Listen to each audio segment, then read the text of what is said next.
Heyo! Hi everybody, It's Dale here. and Leanne Scott from Move Therapies in East British Columbia, Canada. Today we are going to talk about carpal tunnel. Yes. Hopefully you've never had this problem before, Yeah. but if you have, this is a video for you. We put a video out there just to see, a shorter one, just talking a bit about if you've had this problem, if you had these symptoms. Some of the symptoms, I've had it. Have you had it? No, I've never had carpal tunnel. I was an IT guy for 20 years and I used to get it in my right wrist and sometimes in my left wrist. And it used to be sort of like a numbing, tingly, burny sensation. Yeah. I felt like I always needed to sort of like bend my wrist a little bit or stretch it or something. Right. Sometimes people sort of say they sometimes feel like they have to crack it. They have to crack it. Yeah. Sometimes there was achiness and it would go further up. Yes, I had a carpal tunnel client say to me last week that she didn't actually get a lot of symptomology down in her hands. She actually got a lot of elbow pain that sort of seemed very connected. And she also complained of a lot of tightness. Things feel tight, yeah. We had one client that's actually wearing a brace at night because she found that she wakes up at night and her hand is kind of like doing some kind of weirdness. Tucked in or something, yeah. And so the brace is to sort of extend it out. And we did get some comments back saying along those lines that it's like that burny, tingly sensation. Looking around on the internet, you know, some common fixes that I looked up when prior to doing what we're doing now was really to kind of like try and stretch this area out a little bit or stretch my arm a little bit out. Different directions too. Different directions. But a lot of stretching, a lot of pulling of things, a lot of there was those balls. Yes. I don't know if you've ever those squishy balls, sort of like, hey, you got to strengthen things here or keep it moving at least.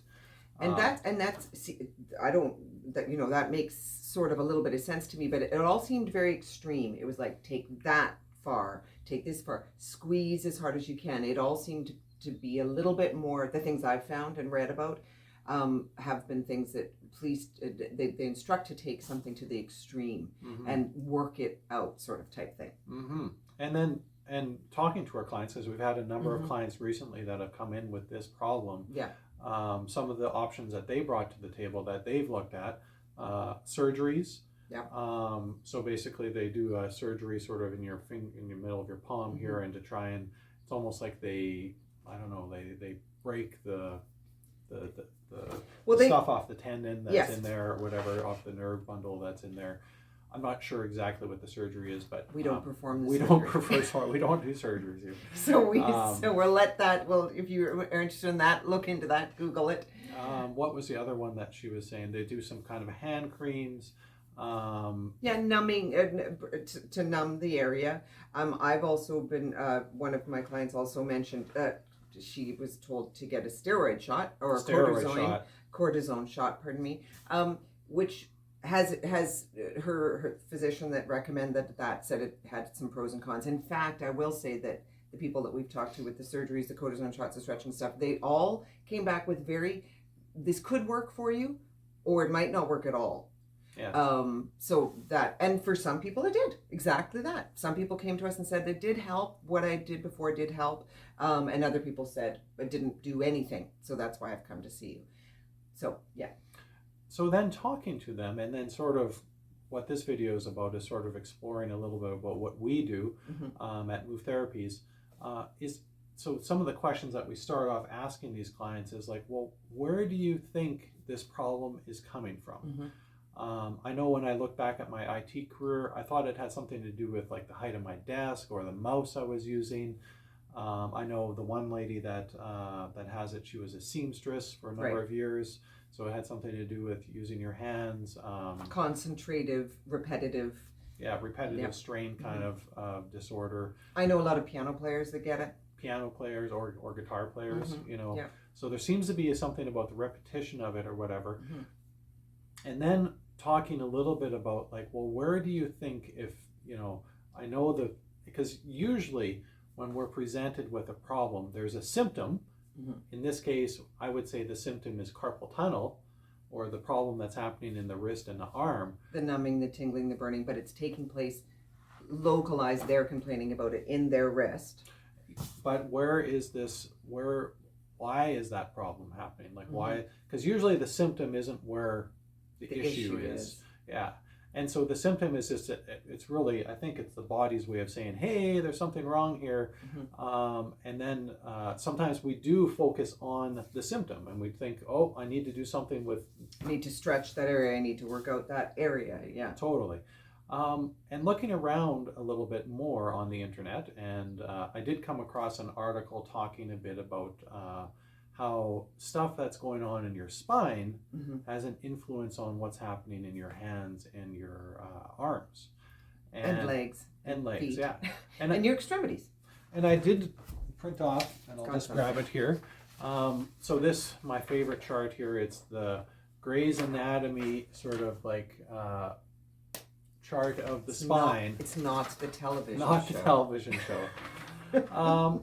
And really, when I look at, so on here, and this is just a general guide that we look at, it talks about first thoracic. So first thoracic is sort of that right at the top here, and you can sometimes feel just underneath the bulbousy one. Yeah, the bulbousy one. He doesn't have a bulbousy one. I do. Very bulbousy. And it's right underneath that. What it talks about here, so there's areas, and sort of like in that area, when that area is affected, what's going on in that area.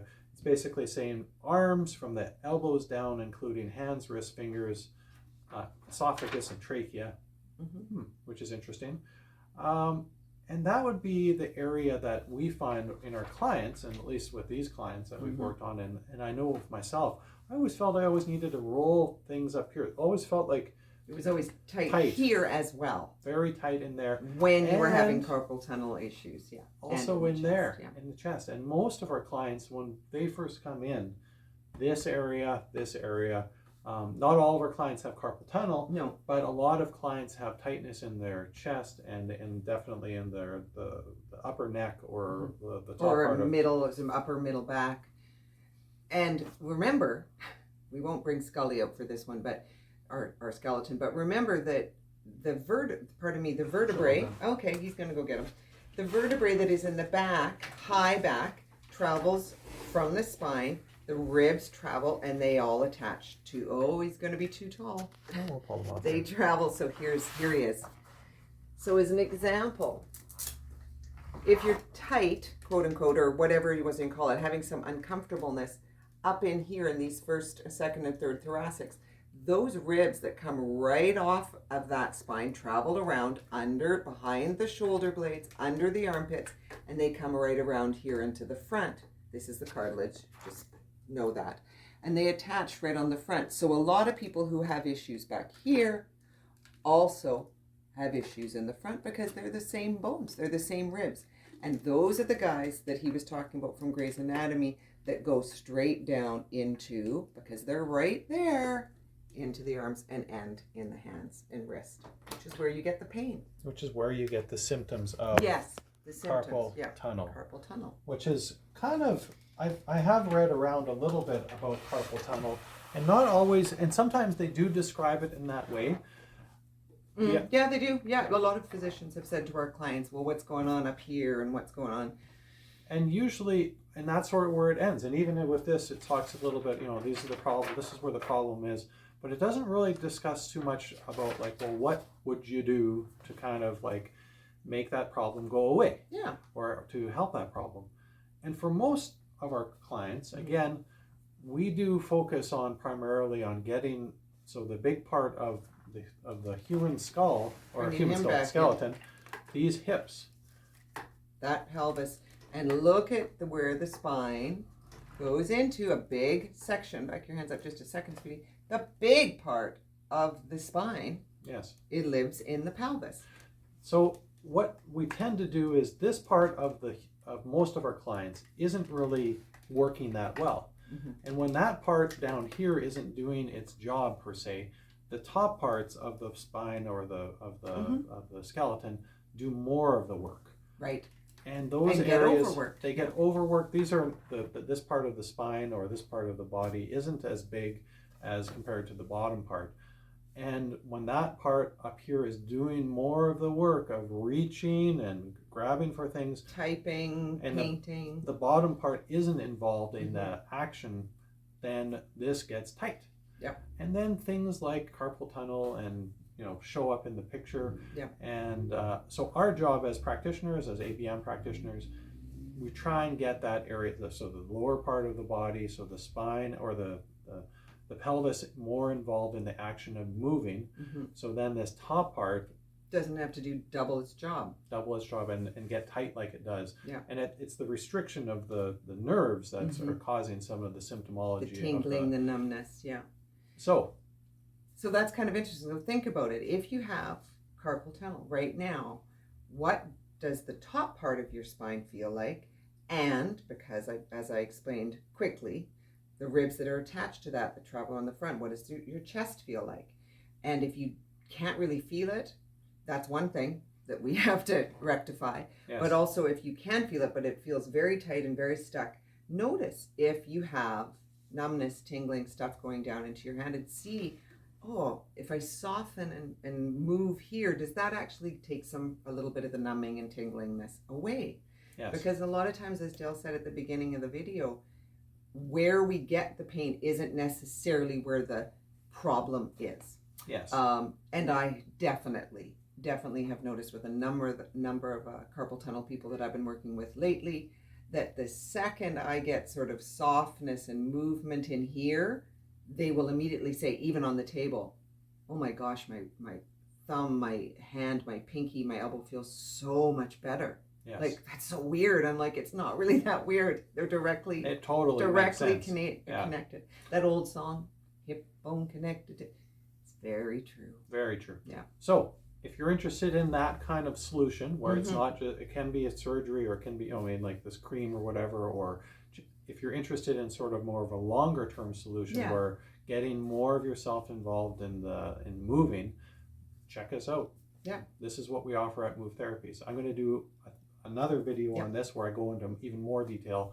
But for today, it's longer. I think it's a longer term, a little bit more of a longer term solution, and a little bit more proactive. You can do something about it too, not just plunk a cream on. It's exciting. I'm looking forward to this next video. That's it. That's all. Talk to you soon. Have a great one. It's Dale here. And Leanne from Move Therapies. Bye. Bye-bye.